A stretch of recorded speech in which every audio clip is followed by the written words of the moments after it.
discuss about the second chapter, history, that is on the trail of earliest people. Now here we will follow behind someone. Trail will follow behind of earliest people, how they were before and everything. Now they have given you one story, little bit like in one stanza, that is Tushar train journey. Tushar was going from Delhi to Chennai for his cousin's wedding. So Tushar was a person, he was going from Delhi to Chennai for his cousin's wedding. They were travelling by train and he had to manage to squeeze into the window seat, his nose glued to the glass pane as he watched the trees and houseflies pass. Now he somehow managed to take a window seat, and later he peeped outside the window. He saw so many weird things. There were passing trees and flies and birds and everything. They were passing. His uncle tapped his shoulder and said, "Do you know that trains were first used before about 150 years ago, and that people began using buses a few decades later?" So he asked Tushar that, "Do you know that 150 years ago these trains have begun, and few decades before the buses have begun?" That time Tushar wondered, like he was surprised, when people could not travel quickly from one place to another, did they spend their entire lives wherever they were born? So this was a question in the mind of Tushar. When there was no means of transportation, how did the people travel? Did they travel, or they were in the one place for the entire life? In this chapter, we will learn whether they traveled or not. If they traveled, why did they travel, and everything. First, page number 11. The earliest people. Why were they on the move? We know about the people who lived in the subcontinent as early as 2 million years ago. Now, in the previous class only we have told that they were the people from 2 million years ago. Today, we describe them as a hunter-gatherers. The name comes from the way in which they got their food. So, this word hunter-gatherers,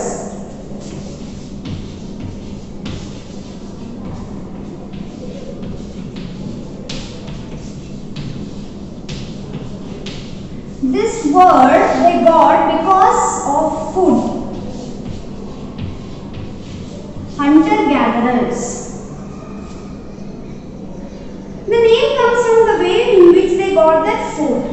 Generally, they hunted wild animals, caught fish and birds, gathered fruits, roots, nuts, seeds, leaves, stocked and eggs. So first they hunted animals, fishes and everything, and they gathered the fruits, vegetables and different types of grains and everything. So hunter-gatherers name have come because of the food they have got. The immense variety of the plants in the tropical land are meant to that gathering plant produce was an extreme by the important means of obtaining food. So it was an important means of obtaining food, but the tropical land, it is meant for gathering all the plants. None of these things was easy to do. There are several animals that run faster than us, many that are stronger. So there are many animals which runs faster than us, and they are also stronger. To hunt animals or catch fish and birds, people need to be alert, quick and have lots of presence of mind. So to hunt animals, people should be alert and they should be quick because they run very fast, and they should have lot of presence of mind. To collect plant produce, you need to find out which plants or the parts of a plant are edible. So now hunting, you should be quick and alert, and also presence of mind is required. And when it comes to the plants, we should be knowing which plants are for edible, like which we can use for eating. That is can be eaten, as many can be poisonous. If we eat some plants which without knowing, and what if it is a poisonous, because many plants are also poisonous. You also need to find about the seasons when the fruits ripen. So even we should know when the fruits will get ripened, and we should know all kind of seasons, which fruit is grown in which season and everything. Turn the page number 12. There are at least 4 seasons why hunter-gatherer move from place to place. So first reason we got is season. Because of the season they moved from place to place. First, if they had stayed at one place for a long time, they would have eaten up all the available plants and animal resources. If they were in the one place, how much revenue of food they were getting, like plants and animals, they would have hunted, they would have gathered, and they had everything. Therefore, they would have to go elsewhere in search of food. Once they have emptied here, when they have completed everything, they have gathered and they have hunted, and everything is over, then for the food's sake, they need to go elsewhere in search of this food. Second, animals move from place to place either in search of smaller prey or, in case of the deer and white cattle, in search of the grasses and leaves. So even to feed the animals, we need some grasses and all. So because of this, for the sake of these animals, these people started moving from one place to other place.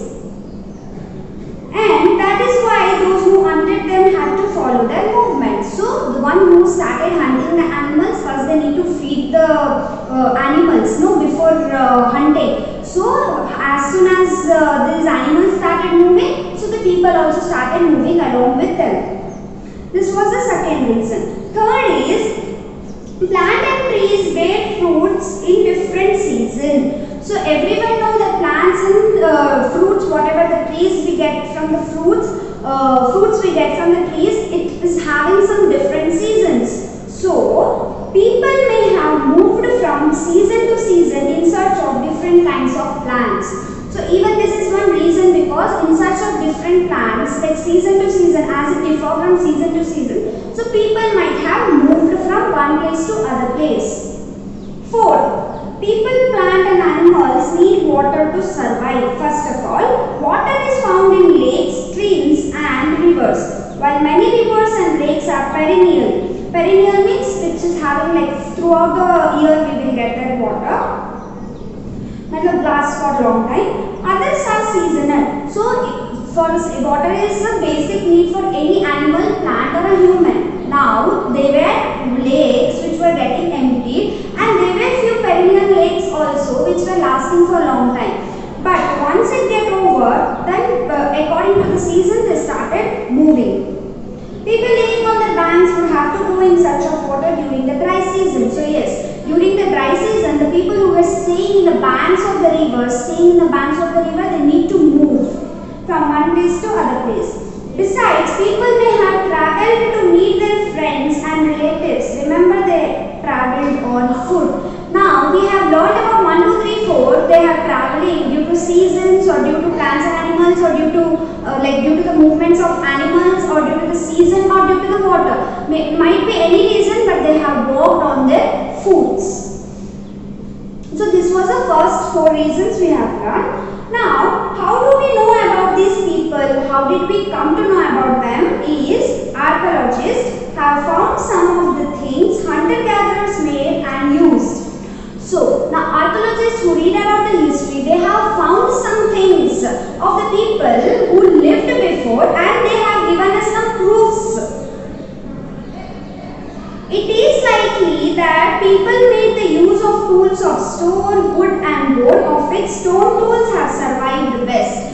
So they saw some tools and everything which people were using before, and out of which the stone that was for lasting for longer time. Turn your page, starting page number. Coming to this page, some of the stones, tools were used to cut the meat and bone. So for cutting the meat and bone, we need the stones. And sharp bark from the tree, and hides, chop fruits and roots. The hides is nothing but the animal skin. Chop fruits and roots. Some may have been attached to handles of the bone or wood, or to make it spear. Spear in the sense it's just like this. Now this is something like called as wood.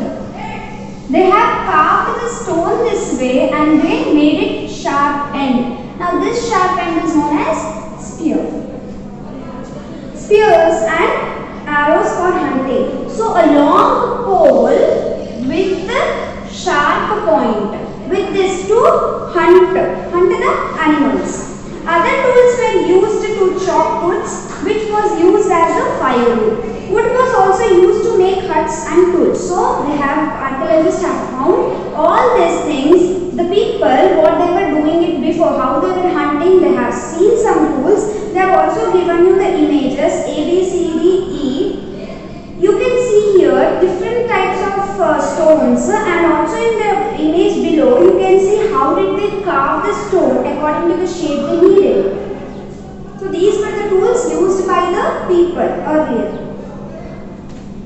Page number 14. Now choosing a place to live. So where did they live? All the places marked with the rectangles are sites from which archaeologists have found evidence of the hunter-gatherers. So they have given you one map below. If you see there, all the places of the rectangle, that is Bhimbetka or Hunsgi, these are the places where they have found the evidence of all these tools and about the hunter-gatherers. Also, hunter-gatherers lived in many more places. Only some are shown on the map. So there were many places, but only some are shown on the map. Many sites were located near the source of rivers, such as rivers and lakes. As stones, coming page number 14, as stone tools were important, people tried to find places where good quality stone was easily available. First, people would go to the place, from one place to other place, and if they found the stones are really good, then they would treat it as a good quality. Places where stone was found and where people made tools are known as factory sites. So the place where they have gathered the food, like where they are making the tools and everything, where they have got the stones and all, that place is known as factory sites. How do we know where these factories were? Now how come we know better in which place? Usually we find blocks of stones, tools that were made and perhaps discharged because they were not perfect, and chips of the waste stone left behind at these sites. Sometimes people lived here for a longer spell of time. These sites are called as habitation cum factory sites. So before making the tools, it was not like at once only they made accurate shape. So the waste stones and everything was thrown there itself, and by that the archaeologists have found out their places. And also the waste stone that's behind the sites will come to know where they were. And here they were there for a longer spell of time, means longer period of the time people were staying at one place. Turn your page. Page 16, making stone tools. Stone tools were probably made using two different techniques. So, stone tools, they were having two techniques.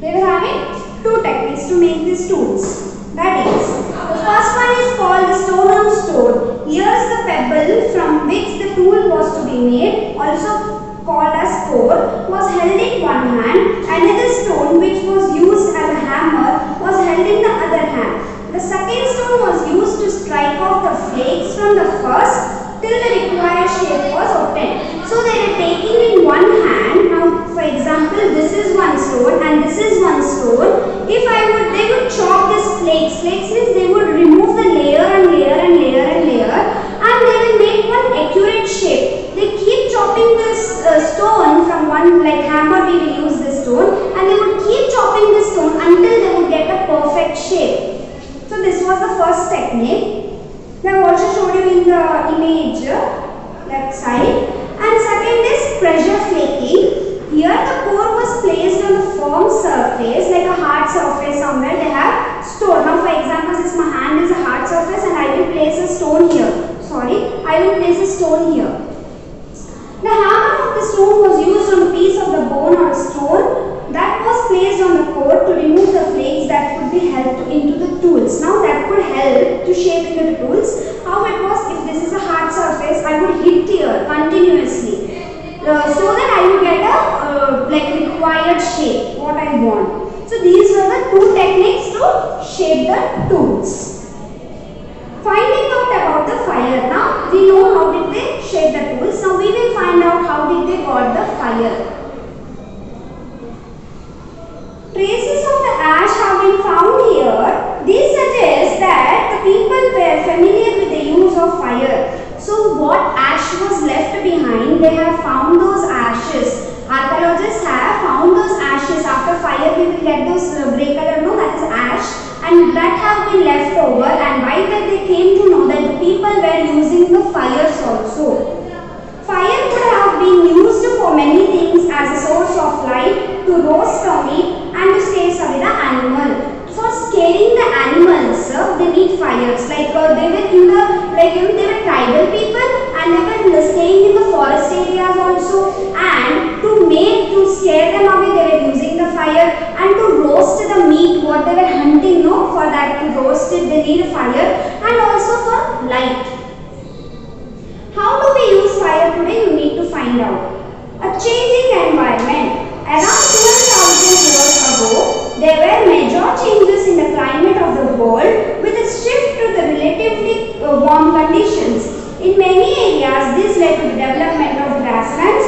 This in turn led to the increase in number of deers and floats, boats, ships and cattle, that is animals that survive on grass. So everyone knows that the conditions like resource, it is on the basis of the climatic conditions, and because of these conditions we were having many grasses, and because of this the deers were there and other many animals were there. Those who hunted these animals now followed them, learning about their food habits and their breeding seasons.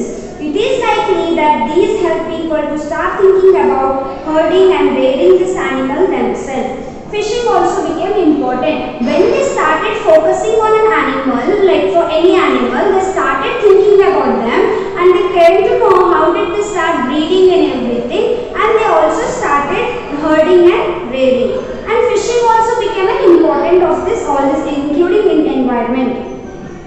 This was also a time when several grain-bearing grasses including wheat, barley and rice grew naturally in different parts of subcontinents. So this was the reason for also this environment was a reason, like it was growing naturally like wheat, barley and rice. These were the grains which grew naturally and people started knowing about them.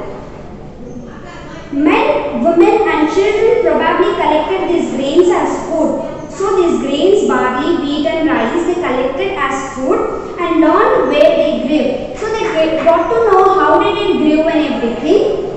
And when they ripened, this may have led them to think about growing plants on their own. So when they found it naturally, they started to think it like they took it as a food, and they thought even we can we can grow this, and they started growing on their own.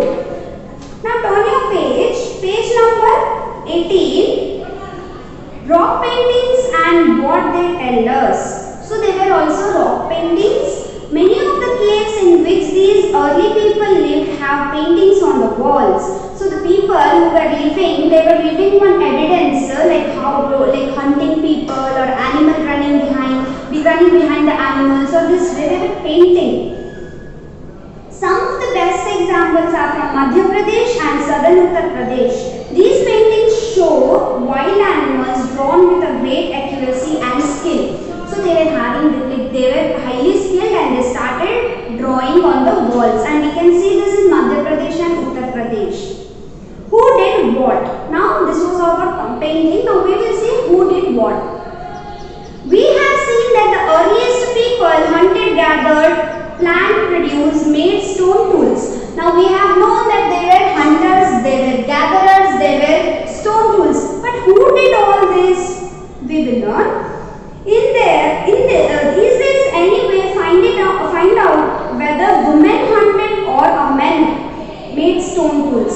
Whether women painted or men gathered fruits and nuts. So there was one question mark. Whether women hunted or male, whether the woman gathered or the male, whether the stone tools were made by the women or by the males. Or both. It is likely that both men and women may have done many of these things together. It is also possible possible that some tasks were done only by women and others by only by men. So few tasks like hunting and all, I don't think women might have done something, but gathering women might have done, or they might be doing the both the things. But we can say that some are done by the men and some are done by the women's. And again, there could have been different practices in different parts of subcontinents. So it is not necessary that what they have practiced in one place, it is necessary to be practiced in the other places. So there are different types of practices they have did it in other countries or other subcontinents. So now a closer look on Huntsgi, we will see here.